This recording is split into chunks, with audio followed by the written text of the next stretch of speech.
com a ordem de Paulo para que os cristãos se fortaleçam na pessoa de Cristo e no seu poder. Verso 10. Quanto ao mais, sede fortalecidos no Senhor e na força do seu poder. Esse fortalecimento que Paulo deseja aqui é que nós nos apossemos ou sejamos fortalecidos com a mesma força que Cristo tem. Aqui na carta ele já havia mencionado este poder de Cristo. No capítulo 1, a partir do verso 20, ele diz que Deus ressuscitou o Senhor Jesus e o fez assentar à sua direita nos lugares celestiais, acima de todo principado e potestade, poder e domínio e de todo nome que se possa referir, não só no presente século, mas também no vindouro. E pôs todas as coisas debaixo dos seus pés, e para ser o cabeça sobre todas as coisas o deu à igreja. A Bíblia nos ensina que Jesus Cristo, Filho de Deus, morto pelos nossos pecados, ressuscitou ao terceiro dia, subiu aos céus, está sentado à direita de Deus e recebeu todo o poder no céu e na terra. Ele está sobre toda a criação e ele tem autoridade sobre toda a criação. Diz o texto aqui no verso 21 que ele recebeu poder acima de todo principado e potestade, poder e domínio e nome que se possa referir, não só no presente século, mas também no vindouro. Ou seja, é a maneira da Bíblia dizer que Jesus é Senhor de toda a criação. Não existe nenhuma criatura que esteja fora do domínio dele. Ele tem autoridade absoluta sobre todos, homens e anjos, caídos ou não, sobre demônios, sobre espíritos maus, todos estão debaixo da autoridade de Jesus Cristo. E essa é uma lição que nós precisamos aprender desde o começo. O diabo, como é descrito em algumas religiões, em algumas manifestações religiosas evangélicas, parece ser um poder independente, igual ao poder de Deus, só que na direção contrária, e que faz o que quer, e Deus apenas tem que vir atrás e consertar o estrago que o diabo fez. Essa não é a visão bíblica. O diabo não é Deus, ele não é um Deus, e ele está debaixo da autoridade de Jesus Cristo. Ele só vai até onde Jesus permite, e ele só faz aquilo que o Senhor Jesus autoriza. Ele está debaixo do governo de Cristo, ele é um destes que está sob o seu domínio e sob o seu poder.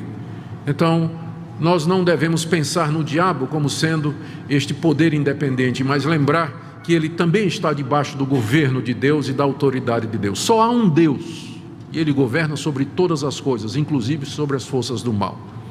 Elas não podem fazer absolutamente nada que Deus não permite. E aqui está a nossa segurança e a nossa tranquilidade, saber que de fato Deus reina em Cristo Jesus, e que nenhum mal chega a mim que o meu Deus não permita. E se eu sou tentado, eu sou tentado apenas até o ponto em que eu possa suportar, diz o apóstolo Paulo, e que Deus não permitirá que essa tentação seja acima das minhas forças. Foi o que Jesus disse a Pedro, e foi o que Deus disse a Satanás quando este queria tentar a Jó. Vai, Deus disse, mas tem limite, você só vai até aqui. Então é bom saber que nós estamos num universo onde o poder supremo e maior é de um Deus bom, sábio, justo e verdadeiro, e o mal não triunfará. Então, quando Paulo diz aqui, revistam-se do Senhor e da força do seu poder, ele está dizendo exatamente isso, que o Senhor Jesus tem todo o poder no céu e na terra, e nós aqui nesse mundo temos que nos unir a Ele, unidos a Ele. Nós, revestidos desse poder que Ele tem, nós podemos aqui viver nesse mundo, enfrentando os males que nos cercam e todas as tentações. E Paulo ilustra o que ele está dizendo com a figura de uma armadura no verso 11. O que é que significa ser fortalecido no Senhor? Será que tem uma ilustração que nos ajuda a compreender esse revestimento de poder que nós precisamos da parte do Senhor Jesus?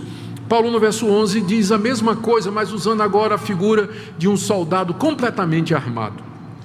Ele diz: revesti-vos de toda a armadura de Deus. Paulo descreve aqui o cristão como um soldado na sua completa armadura e pronto para a guerra. A armadura representa Cristo e o seu poder, e nós nos revestimos da armadura. A armadura serve de proteção para o combate. Ela traz os diversos elementos que Paulo vai descrever a partir do verso 14. Mas a ideia aqui do cristão preparado para a batalha é tirada pelo apóstolo Paulo, provavelmente do livro de Isaías, onde Deus é descrito como um guerreiro completamente armado que sai para o combate.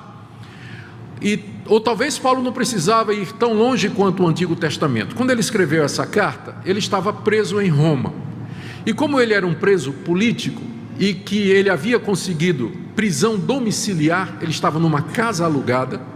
Então nós sabemos de outras fontes que os presos políticos que conseguiam morar numa própria casa enquanto aguardavam o julgamento do imperador, eles tinham um soldado da guarda pretoriana acorrentado a ele, para não fugir.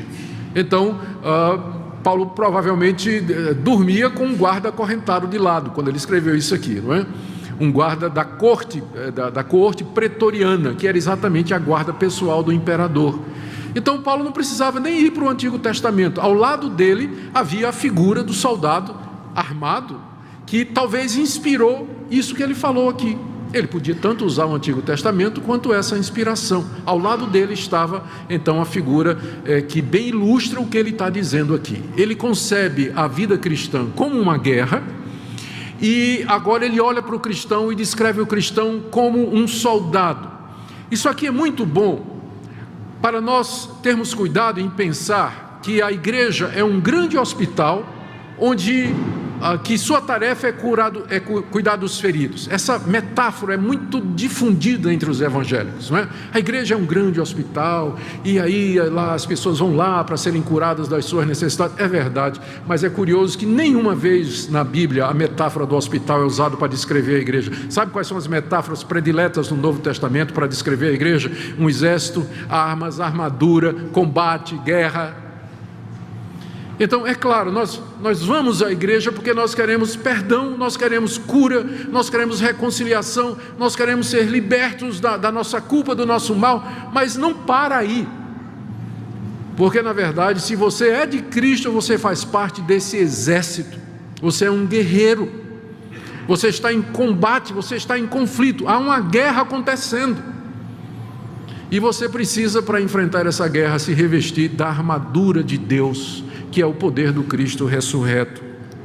Revestivos de toda a armadura de Deus. Essa é a figura que Paulo usa para explicar a necessidade que nós temos de estar preparados para enfrentar essa guerra tremenda. Ele nos dá algumas causas em seguida para que nós tomemos a armadura de Deus ou nos revistamos do poder do Senhor Jesus. A primeira está no final do verso 11. Revestivos de toda a armadura de Deus para poderdes ficar firmes contra as ciladas do diabo. Aqui ele introduz o nosso inimigo, que ele chama de diabo. Diabo é o nome padrão do Novo Testamento para esse espírito caído, inimigo de Deus, perverso, que tem como objetivo destruir a obra de Deus aqui nesse mundo. A palavra diabo significa acusador e vem de uma raiz grega que significa jogar alguma coisa através. Então a acusação é isso mesmo, você joga palavras através, não é, da distância entre você e a pessoa, as palavras como uma espécie de arma que você lança e acusa a pessoa. Esse é o nome de Satanás, é aquele que fica lançando acusações contra o povo de Deus. Mais adiante Paulo vai se referir aos dardos inflamados do maligno, que diz a mesma coisa, né, que se refere exatamente a esta coisa. Esse é o nosso inimigo. Ele é chamado de o acusador. Note que o método dele é descrito aqui como ciladas. A palavra grega para cilada é a palavra de onde vem a nossa palavra método, a palavra grega metodeia, de onde vem método, que indica um arranjo sistemático, alguma coisa estabelecida. E uma cilada é exatamente isso, é uma concepção bem organizada e estruturada de como você vai apanhar o seu inimigo. E quando eu era menino, morando lá no Ceará, eu nasci na Paraíba, vivi na Bahia, depois no Ceará e finalmente fui para Pernambuco. Então sou nordestino de verdade, né? Mas eu me lembro do tempo que eu morava no Ceará, meu pai tinha uma fazendinha e tinha lá não era um açude tão grande, mas tinha um açude lá. E eu costumava muito caçar, gostava muito de caçar, quando era permitido, né? Hoje em dia não mais. Caçava passarinhos. E uma das coisas que eu gostava de fazer era pegar passarinho com visgo de jaca. A jaca produz um visgo, né? uma cola. Você não sabe nem o que é jaca, né? Coisa do Nordeste, não é isso? É porque não tem outra ilustração aqui. Bom, mas tudo bem. Mas então a jaca, né? É aquela fruta desse tamanho. Ela tem esse visgo, que é uma cola, é um trem que quando gruda na mão, né? Fica. E aí o que é que fazia? Pegava a jaca, tirava o visgo, pegava um galho de árvore seco e revestia aquele galho com o visgo de jaca, subia na árvore e colocava o galho lá naquela árvore que eu sabia que os passarinhos vinham para beber água. E o passarinho chegava, né, completamente feliz da vida, desapercebido, e ele via um bom lugar para pousar, né, e ele aterrissava exatamente no galho. Estava cheio de visgo de jaca. Só restava depois eu subir e pegar o passarinho vivo, né? Aquilo foi um método que foi, a origem não é minha, claro, né? Mas era um método, uma armadilha que foi feita, que se baseava na observação, determinar o lugar, o passarinho vem beber água ali, determinar a árvore ideal que ele escolhe, saber que a jaca tem um visgo que é invisível ao olho nu, mas que vai pegar o passarinho. Há todo um método, há toda uma estratégia, há todo um planejamento. É isso que armadilha significa. E ao dizer que nós temos que tomar a armadura de Deus para poder ficar firmes contra as ciladas, as armadilhas do diabo, o apóstolo Paulo está dizendo que esse inimigo nosso, ele é ardiloso, ele é inteligente, ele nos conhece, ele tem um método e o alvo dele é nos pegar. O objetivo dele é nos pegar e nos derrubar. Por isso que ele diz aqui, nós temos que ficar firmes. Temos que ficar firmes. Na verdade, ele diz isso aqui 3 vezes. Verso 11, ficai firmes. Final do verso 13, permanecer inabalável, que é o mesmo verbo na língua grega. E no verso 14, no início, estai, pois, firmes.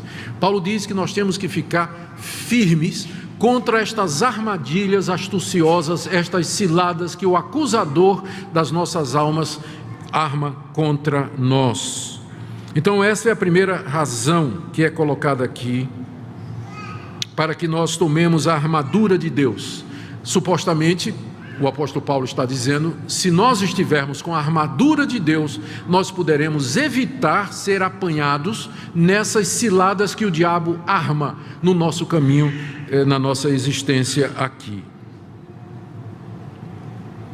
Talvez eu devia, aqui seja o momento de dizer que a visão que Paulo tem dessa batalha, ela é um pouco diferente da perspectiva que é trazida pelo movimento de batalha espiritual hoje. O movimento de batalha espiritual diz que nós precisamos caçar os demônios, saber onde é que eles estão, descobrir os nomes deles, tirá-los dos territórios que eles ocupam, derrubá-los, destroná-los do trono de Satanás, expulsá-los de uma determinada região.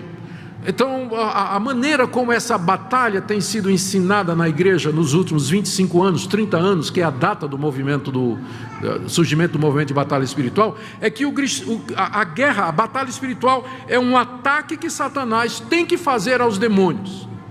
Só que eu não estou vendo isso aqui, o que eu estou vendo é o contrário, é o diabo vindo contra mim.